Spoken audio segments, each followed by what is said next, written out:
तुम्हें हंसते खेलते परम गति का मार्ग बता रहे। बहुत जल्दी आपको बिना किसी कष्ट के परम लाभ मिल जाएगा। ठाकुर सेवा विराजमान कर लो। मदन गोपाल लाडले लालजू, राधा नाम या राधा वल्लभ रूप, प्रियालाल, जो भी भाव जैसे बन पाए, ठाकुर सेवा विराजमान कर लो। इनकी दासता से परम गति तुम्हारे पीछे पड़ी रहेगी।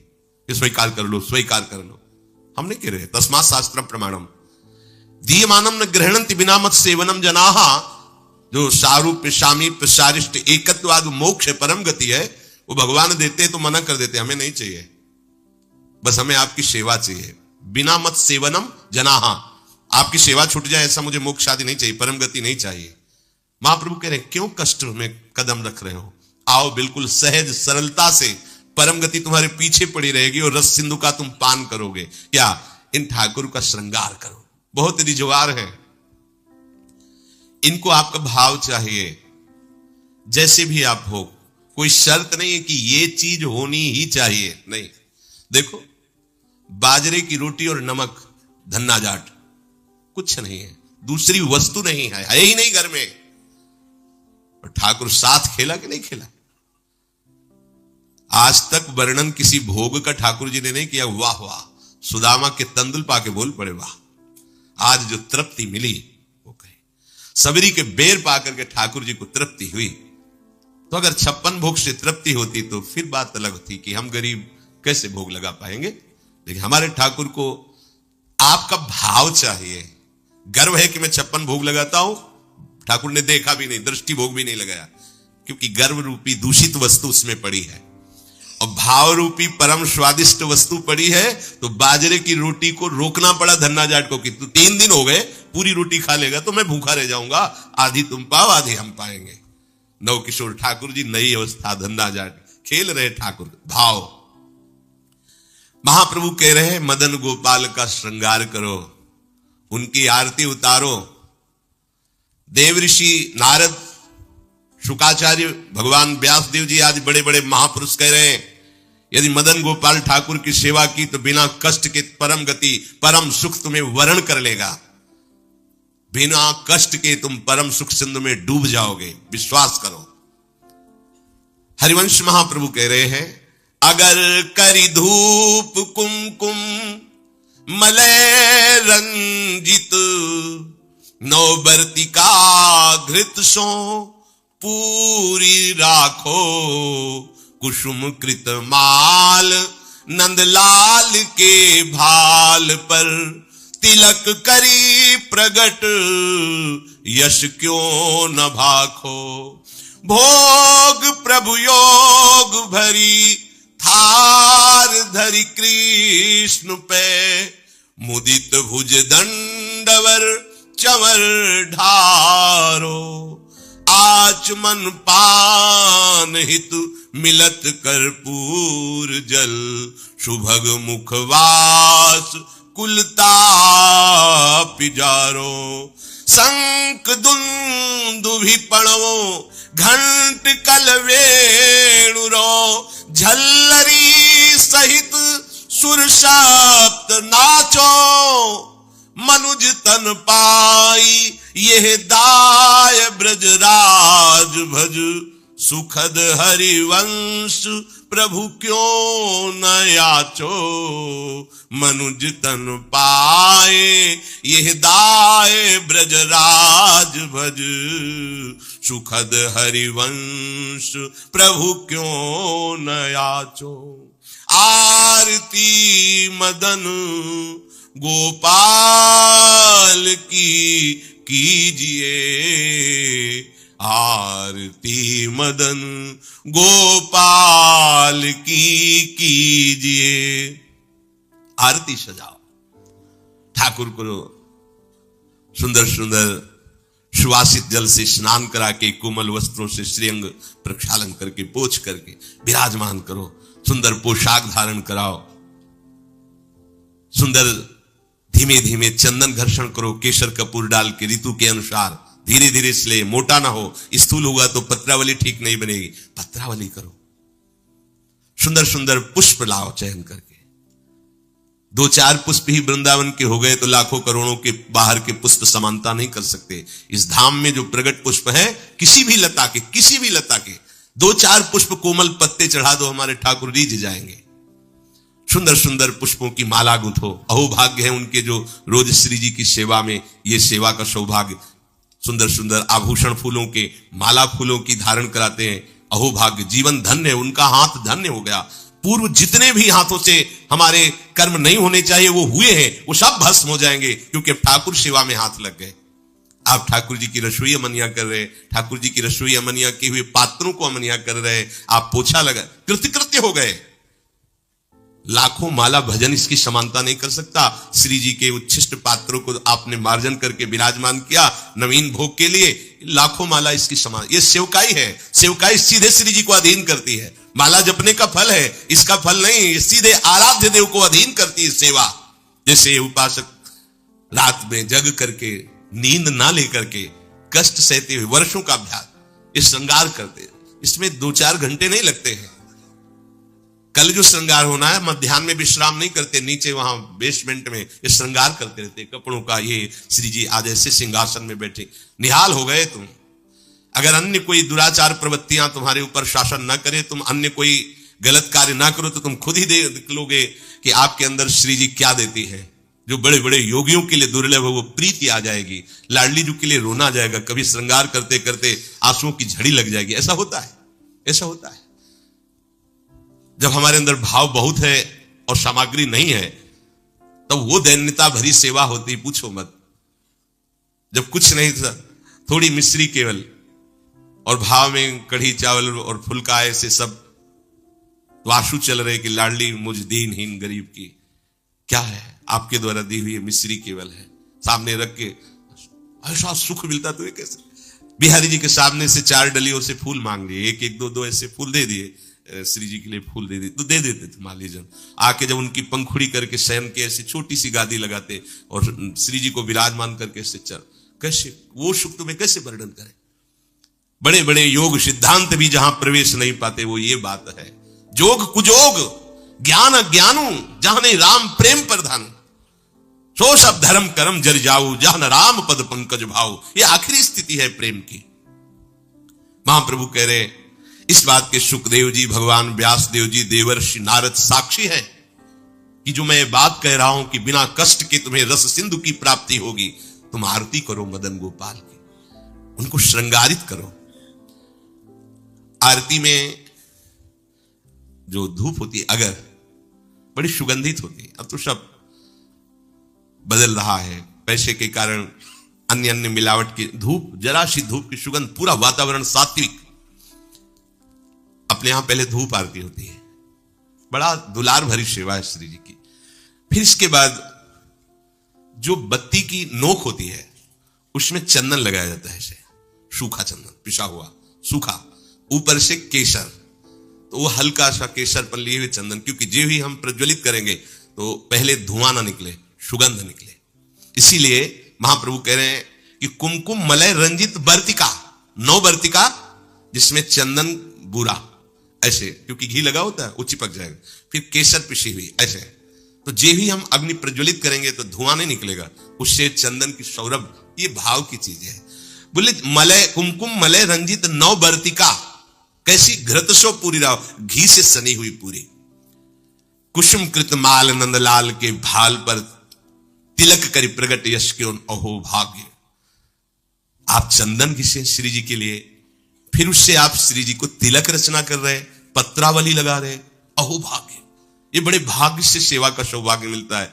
पूज्यपाद उड़िया बाबा, भजन करना भी बहुत कठिन बात है, लेकिन भजन किया जा सकता है, पर सेवा करना बहुत कठिन है। क्योंकि सेवा में सुख की चाह का नाश होता है। सेवक सुख चाह, मान भिखारी, व्यसनी धन, शुभ गति में विचारी, ये तो मूर्खता है। सेवक सुख की चाह करे नहीं, सेवक सुख देने की चाह रखता है। भिक्षुक मान त्यागी होता है, बैरागी मान त्यागी होता है। सुंदर सुंदर फूलों की माला प्रभु के गले में धारण करवावे, सुंदर तिलक रचना करे। तिलक रचना और माला धारण करवाते समय यश क्यों ना भागे। जैसे आप श्री जी का श्रृंगार कर रहे हो तो आपको गुनगुनाना चाहिए अंदर, ब्रजनव तरुणी कदम्ब मुकुट मणि श्यामा आजू बनी। नख शिख लोंग अंग माधुरी मोहे श्याम धनी। ब्रजनव तरुणी कदम्ब मुकुट मणि श्यामा आजू बनी। पत्रावली। यो राजत कवरी गुंथित कच कनक कंज बदनी। चिकुर चंद्रिकन बीच अर्ध बिदु मानो ग्रसित पनी। या आवत श्री वृषभानु दुलारी। पूरे पद में प्रथम उबटी मज्जन कर सज्जित नीलवर श्रृंगार के पदों का क्यों गायन नहीं कर रहे? आचार्य चरण कह रहे जब आप श्रृंगार कर रहे हैं श्री जी का तो पद गुनगुनाना चाहिए। श्रृंगार के बनी वृषभानुनंदिनी आज भूषण बसन विविध पहिरे तन पिय मोहन हित साज। बहुत से श्रृंगार के पद हैं, गुनगुनाना चाहिए। तिलक करी प्रगट यश क्यों न भाको, क्यों नहीं तुम गायन करते? अब आप तिलक रचना कर रहे हो, बातें प्रपंच की सोच रहे हो या कर रहे हो, ठीक बात नहीं है। अभी तिलक रचना ठीक नहीं हुई। जिनकी तिलक रचना कर रहे हो उनके यश का, उनकी सुंदरता का गायन करते हुए फिर कह रहे हैं महाप्रभु। इसके पश्चात भोग प्रभु योग भरी थार धरी कृष्ण पे। जब हमने श्रृंगार किया, आरती तैयार करके विराजमान कर दी। सेवा में एक क्षण का भी विलंब नहीं होना चाहिए। आपको पता है धूप के बाद श्रृंगार आरती होगी तो धूप होते होते श्रृंगार आरती प्रज्वलित हो जानी चाहिए। धूप की जेव ही पदावली संपन्न होने जा रही श्रृंगार आरती ऊपर। इसके लिए देखना पड़े तो सेवा में प्रमाद माना जाता है। सेवा में स्वामी की सेवा की आवश्यकता के पहले सेवक सेवा सौंज लिए खड़ा है। ये नहीं आरती कहां है, आरती, अरे आरती तैयार करो, ये प्रमाद स्थिति है। इसलिए सबसे पहले प्रभु ने कहा है आरती तैयार कर ली, श्रृंगार किए हुए प्रभु को तिलक लगाए, माला पहनाए, अब भोग लगा। आरती तैयार है पहले से, जैसे उस दिन त्रुटि नहीं, ये विलंब नहीं, सेवा में प्रमाद नहीं। स्वामी जी के मन में बाद में आता है सखियां पहले सेवा सौंजे करती, आज ऐसा होगा, पहले ही पता है उनको। तो आपको तो पता है ना, पहले धूप के बाद श्रृंगार आरती। अब भोग, भोग प्रभु योग भरी थार धरी कृष्ण पे। योग में दो भाव होते हैं, एक होता है प्रभु के योग्य भोग। ऐसा नहीं कि तुम अपनी मनमानी की प्याज लहसुन छौके प्रभु का ही सब बनाया हुआ है, सब मूर्खता नहीं। फिर प्रभु के बनाए हुए और भी कुछ हैं जो तुम नहीं भोग पाओगे। दंड विधान, नरक, रोग नहीं भोग पाओगे। भोग प्रभु के योग्य लगाओ, जो हमारे प्रभु नहीं पा सकते वो हम नहीं पा सकते। इसलिए प्रभु के योग्य भोग लगाओ, शास्त्र सम्मत, संत जन सम्मत, जो प्रभु को भोग लगाने योग्य पदार्थ है वही भोग लगाना चाहिए। बहुत उद्दंडता सेवा में नहीं होते। प्राय प्रभु ने ही तो बनाया, प्याज लहसुन हम उसको भोग लगा देते हैं तो क्या है, उन्होंने ही तो बनाया है। हाँ, उन्होंने नरक भी बनाया है तो आपको घुमा देंगे तो क्या परेशानी होगी? आपको थोड़े दिन रख लेंगे नरक में तो आपको कोई परेशानी, फिर परेशानी ही परेशानी है। कैंसर भी प्रभु ने बनाया है, किडनी फेल भी प्रभु ने बनाया है, हार्ट, बड़ी समस्याएं, तो समस्याएं भी तो प्रभु ने बनाया है।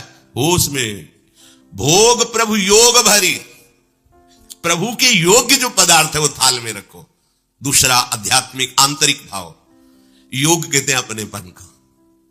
इतना अपनापन हो कि मेरे लाडले हैं। अब कैसे, जैसे मां अपने बच्चे को जब भोग पवाती है तो क्या अच्छी से अच्छी वस्तु पवाती है। कोई चाह होती है क्या? चाह एक ही होती है, भरपेट बच्चा पाले। पूरा दूध खाली करो, खाली करो, नहीं खाली करोगे ना बाजार नहीं लिवा जाएंगे, तुम्हारे लिए वो चीज नहीं लाएंगे। फिर और अगर नहीं खा, एक थप्पड़ मारो पूरा। वो रोष प्रकट कर रही काहे के लिए? पूरा खाली करो दूध, अभी तो इतना कम पिया है। और उसकी भाव दशा को देखो कितना प्यार भरा है। क्यों? अपनापन है ना, मेरा लाला है तो मेरे लाडली लाल है, मेरे लाल। अपनापन, इतना गाढ़ अपनापन कि कहीं अपनापन रह न जाए, ये प्रभु को भोग लगाना होगा। अगर इस अपनेपन में भर करके आप एक नमक से चुपर कर रोटी भी रख देंगे तो हमारे प्रभु उसे छोड़ेंगे नहीं, पाएंगे। अपनापन प्रभु से नहीं है तो दुर्योधन ने भी व्यवस्था की थी भगवान की, देखा भी नहीं।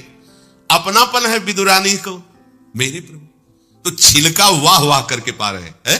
वाह कितना स्वाद है इसमें, केले में नहीं छिलके में। ये भोग लग रहा है काहे का? योग भरी, युक्त होकर, प्रभु में तदात्म होकर, प्रभु के प्रेम में डूबी विदुरानी। केले का छिलका दे रही, होश भी रही है। तो महाराज को भी, सर्वज्ञ प्रभु को भी होश नहीं। वो ये नहीं बोले कि अरे सुनो सुनो छिलका फेंको, ये गुदा में लाओ ना केला, ऐसा नहीं। वो भी मस्ती से विदुर जी पधारते हैं, अरे पगली ये क्या करी, प्रभु को छिलका छीन के गुदा दिया। प्रभु की आंख खुली, जैसे वो डूबी थी ऐसे प्रभु डूबे थे। वो पवाने में डूबी थी, प्रभु पाले में डूबे थे। आंख खुली, बेस्वाद हो गए। विदुर जी अब वो स्वाद नहीं रहा, क्योंकि तुम्हारी बुद्धि लग रही है, वहां बुद्धि ही नहीं रही। ऐसा योग हो गया है कि भोग चक्र लग रहा है। यह है वास्तविक भोग। दो प्रकार का भाव इसमें, कि प्रभु के योग्य ही भोग थार पे विराजमान करे, और दूसरी बात प्रभु से इतना अपनापन हो जाए कि अपनेपन में आप थोड़ा सा जल भी देंगे तो अमृत जैसा प्रभु से पान करेंगे। प्रभु योग भरी थार धरी कृष्ण पे अब सुंदर भोग लगाया। आचमन पानहित मिलत कर्पूर जल, सुवासित सुगंधित। ऋतु के अनुसार सर्दी है, हल्का सा गुनगुना जल, गर्मी का समय है, शीतल जल, थोड़ा कपूर मिश्रित, थोड़ी इलायची डालें, सुगंधित सुवासित। जितना भाव करोगे ना, अच्छा आपके पास कुछ नहीं तो भाव के में क्या जाता है, अमुक अमुक पदार्थ डाल दे, बड़ा सुवासित बड़ा सुगंधित जल। अब आचमन करा रहे हैं, प्रभु स्वीकार कर रहे हैं। वस्तु भोक्ता प्रभु तब होते हैं जब आपके अंदर भाव हो। तो पहले भाव भोगा फिर वस्तु, अगर भाव नहीं तो वस्तु भोक्ता प्रभु नहीं होते, ध्यान रखना। वस्तु वापस तुम्हें मिलती है ना, तो ऐसा नहीं कि भोग नहीं लगा, पक्का प्रत्येक कण कण का भोग लगना, क्योंकि आपका भाव उसमें मिला। भाव प्रभु ने पा लिया और उच्छिष्ट वस्तु आपको दे दी। अब जब आप पाओगे तो वही उच्छिष्ट प्रसन्नता प्रदान करेगा। प्रसादे सर्व दुखा नाम हानि रस्योपजायते, समस्त हानि, वह अखंड प्रसन्न, ऐसी प्रसन्नता में भगवत प्रेम स्फुरित होता है। आचमन कराया सुगंधित जल से, फिर सुभग मुखवास, मुखवास पान की बीड़ी, सुंदर पान की बीड़ी, इलायची नारियल आदि डाल के सुंदर तैयार कर प्रभु को पवाया। मुखवास, इससे क्या होगा, जितने भी दैहिक दैविक भौतिक ताप है सब तुम्हारे नष्ट हो जाएंगे। जितने भी ताप समूह के समूह सब भस्म हो जाएंगे। अब सुंदर चंवर लेकर के प्रभु के ऊपर चंवर कर रहे हैं। फिर शंख दुंदुभी पणव घंट वंशी झल्लरी, ये सब स्वर से एक साथ बजावे और फिर प्रियालाल की आरती करें। आरती गान करके फिर नृत्य करें, नाचो, आदेश करते हैं। झल्लरी सहित सप्त नाचो। ये क्या हुआ, बोले मनुज तन पाए दाय ब्रजराज भज, सुखद हरिवंश प्रभु क्यों न याचो। हरिवंश महाप्रभु कहते हैं मनुष्य शरीर की प्राप्ति और ऐसा दांव भगवत प्राप्ति का, अब इससे बड़ी कोई भगवत प्राप्ति नहीं होती। ब्रजराज श्री लाल जो महाराज परम सुख के दाता है, अविचल सुख की प्राप्ति, परम गति की प्राप्ति इन्हीं से होती। इनको रिझा लो, ये बिना कष्ट का मार्ग है। भगवान ने मार्ग बताया, ब्रह्मरंध फोड़ करके ऐसे से ऐसे, और उनके दुलार करने वाले प्रियजनों ने बताया कि ब्रह्मरंध फोड़ने की जरूरत नहीं है, ये पूरे के पूरे तुम्हारे हृदय में बैठ जाएंगे, कहीं जाना आना नहीं है। इन्हीं में जीते जी तुम लीन हो जाओगे, जीते जी मस्त हो जाओगे, परम गति तुम्हारे चरण चूमेगी यदि इनको रिझा लिया। कोई कठिन नहीं है, क्यों न बिन कष्ट रस सिंधु को पीज। ये बात करने लगते हैं, अगर आपकी सेवा भावना दृढ़ हो जाए तो आपसे बात करने लगते हैं। सीधे एक रस मार्ग में चलो सच्चाई से, तो वास्तविक भगवत प्राप्ति हो जाएगी। श्री भगवान भगवत प्राप्ति का ये स्वरूप वर्णन करके जो आविश्लोक वर्णन कर रहे हैं वो महाप्रभु वर्णन किए।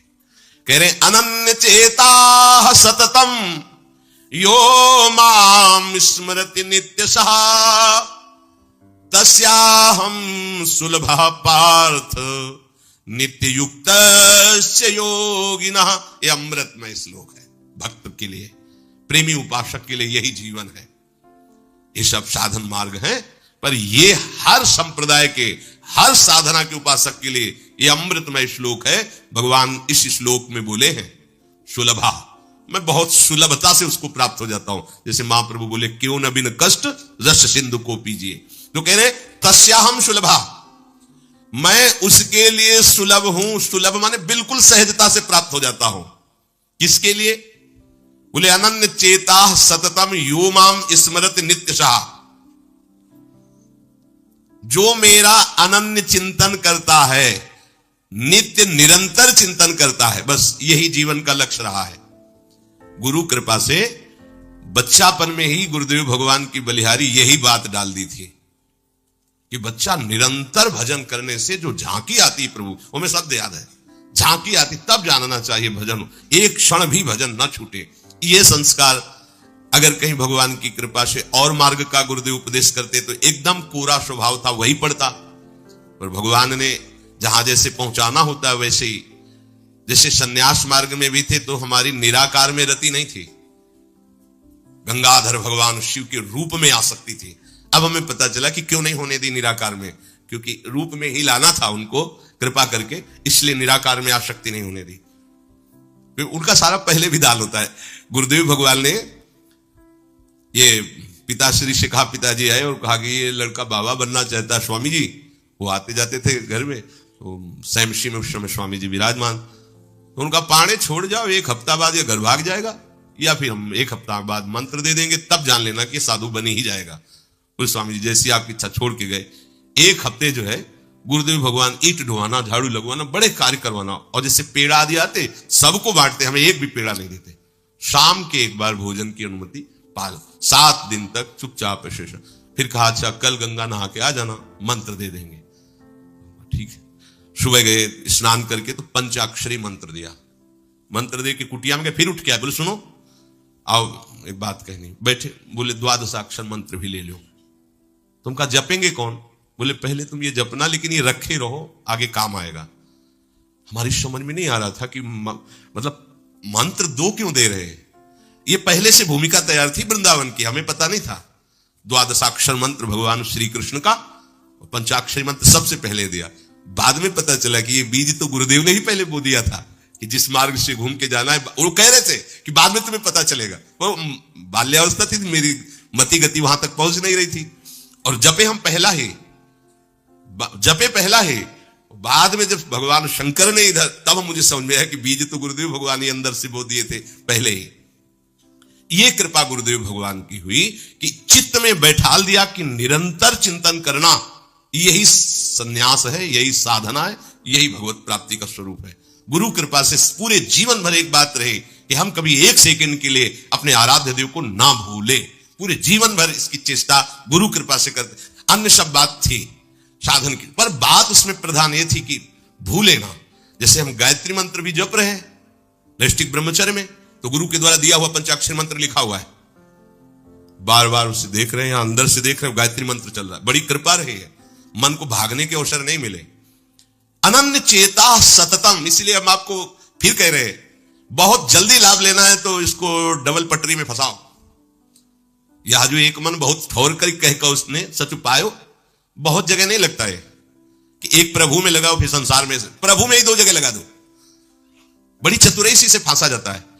यदि मंत्र से भाग रहा हो और तुम्हें कहीं रूप का अभ्यास हो भगवत कृपा से, तो रूप में फंसाओ, चरणों से लेकर के मुकुट तक, मुकुट से लेकर चरणों तक इसको फंसाओ। पर यह कठिन बात है, रूप आना कोई साधारण बात थोड़ी।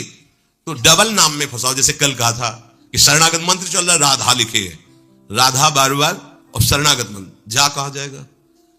तो जब गायत्री जी जब करते थे अनुष्ठान पुरस्चरण का, तो सामने पंचाक्षरी मंत्र लिखा हुआ है और गायत्री मंत्र चल रहा है। अगर हम जरा सा भी चूकेंगे तो या तो मंत्र छूटेगा और या तो वो दृश्य छूटेगा। बिल्कुल मन को कोई जगह नहीं रखते थे, कोई जगह नहीं रखते। अनन्य चेता, ये बहुत बड़ी सिद्धि, बहुत बड़ा लाभ है कि अन्य कुछ स्मरण ना आवे। इसका अभ्यास आप कर लीजिए, फिर नशा तो ये चढ़ा देगा। ऐसा नशा चढ़ता है, ऐसा लगता है जैसे खोपड़ी घूम रही हो और उसके साथ मंत्र घूम रहा हो। ये ऐसे करो तो पका जैसा दर्द होने लगता है। एक एक नस नाड़ी मंत्राकार। न भोजन की इच्छा है, न किसी के देखने की इच्छा है, इच्छा रहित केवल मंत्र चल रहा है। तदाकार वृत्ति, मंत्राकार वृत्ति। अब इतनी प्रपंच की वृत्तियां फैलाए हो, इतना बहिर्मुख हो, कैसे बात समझोगे अंतर की। अनन्य चेत, भगवान कह रहे मैं सुलभ हूं, सुलभ हूं।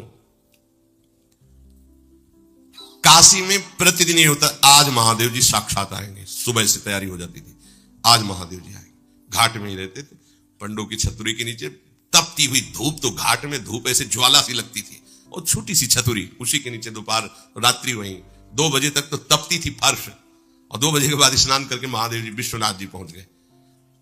बस रोज आज मिलेंगे, आज तो निश्चित मिलेंगे। एक दिन इतना आनंद था कि आज तो बस आ ही रहे हैं, ऐसा आ ही रहे हैं।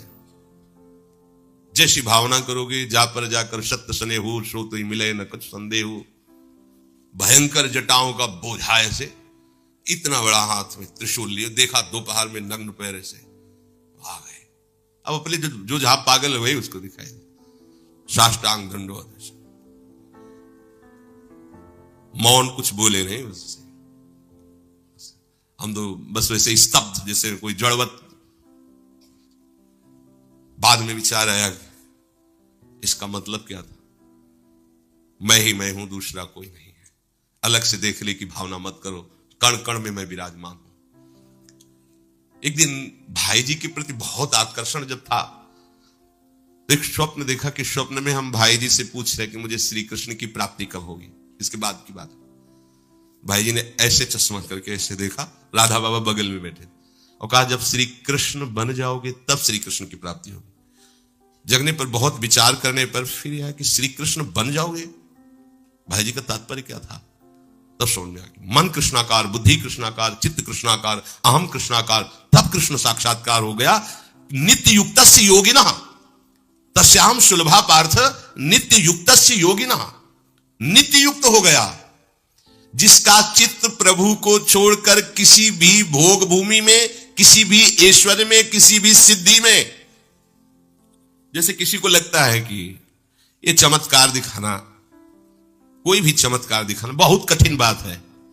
अगर भगवत दर्शन का लक्ष्य ना हो, भगवत प्राप्ति का लक्ष्य ना हो, तो कोई भी चमत्कार ऐसे करने में है कोई बहुत बड़ी बात मत समझ। बस ये है कि इधर अगर स्वीकार किया तो उधर गेट बंद हो जाएगा।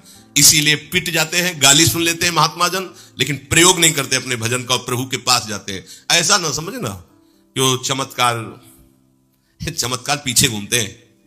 केवल बस एक बात है कि अगर इधर लगे तो उधर का गेट बंद हो जाएगा। तो इतनी दुर्लभ बात बनने जा रही है, किसी को प्रमाणित करने के लिए कि हम महात्मा, हम भजनानंदी, हम चमत्कारी हैं, अपना गेट बंद करवा ले तो मूर्खता ही होगी ना। यहां क्या होगा? वाह वाह हो जाएगा, बस उसके आगे क्या होगा? फिर वही प्रपंच। तो ये जो ब्रज के महात्मा है, जो भगवत प्रेमी महात्मा है, जो भगवत प्राप्त करने वाले हैं, इनके अंदर चमत्कार के बाप की सृष्टि होती है। ये चमत्कार बहुत ऊपर होते हैं। ये नहीं सोचना चाहिए कि इनमें भजन होता तो उसने 2 थप्पड़ मारे भस्म कर देते। भजन का जानते हो, भजनानंदी का 2 थप्पड़ मारा है, तुम्हें निश्चित भगवान की प्राप्ति हो, तुम्हारा कभी अमंगल न हो, भगवान तुम्हारे परिवार को भी सुखी रहे और तुम आजीवन स्वस्थ रहकर पवित्र बुद्धि के द्वारा भगवान को प्राप्त। ये महात्माओं का बल होता है। महात्माओं के बल थोड़ी होता है किसी ने गाली दिया, मार दिया, जा भस्म हो जा। ये भस्मासुर थोड़ी होते महात्मा है, भाई भस्म कर दिया, नष्ट नहीं। साधुते हो न कारज, तब भगवान उनके अधीन होते हैं। ये चमत्कार। ये ना सोचो कि भजन करते होते तो फिर चमत्कार, या ये गाड़ी घोड़ा रुपया पैसा चमत्कार, ये पापियों के पास भी है। ये तो प्रारब्ध का खेल है, प्रारब्ध बदला, ऐसे से ऐसे हो गया, इनका कोई महत्व नहीं है। महत्व है नित्य युक्तस्य योगिनः। तुम्हारा चित्त निरंतर आराध्य देव में युक्त है कि नहीं? किसी भी ऐश्वर्य, किसी भी भूमि, किसी भी पद का कोई भी संबंध, आश्रय, चिंतन नहीं। यह हुआ आनंद चेता। जैसे पतिव्रता स्त्री का मन केवल पति के ही सुख में निमग्न रहता है, पति का चिंतन, पति की बातें, पति वो उसी में मगन रहती है। पति के सिवाय उसके मन में अन्य किसी पुरुष का राग पूर्वक चिंतन कभी होता ही नहीं। जैसे शिष्य का गुरु के सिवाय कहीं चिंतन नहीं होता। पतिव्रता पत्नी का मन, प्राण, तन सब पति के ही सेवा में, चिंतन में, मनन में। जैसे शिष्य का गुरु के ही तन, उनकी सेवा में मन, उनके आज्ञा के पालन करने में एक एक चेष्टा गुरु की प्रसन्नता के लिए।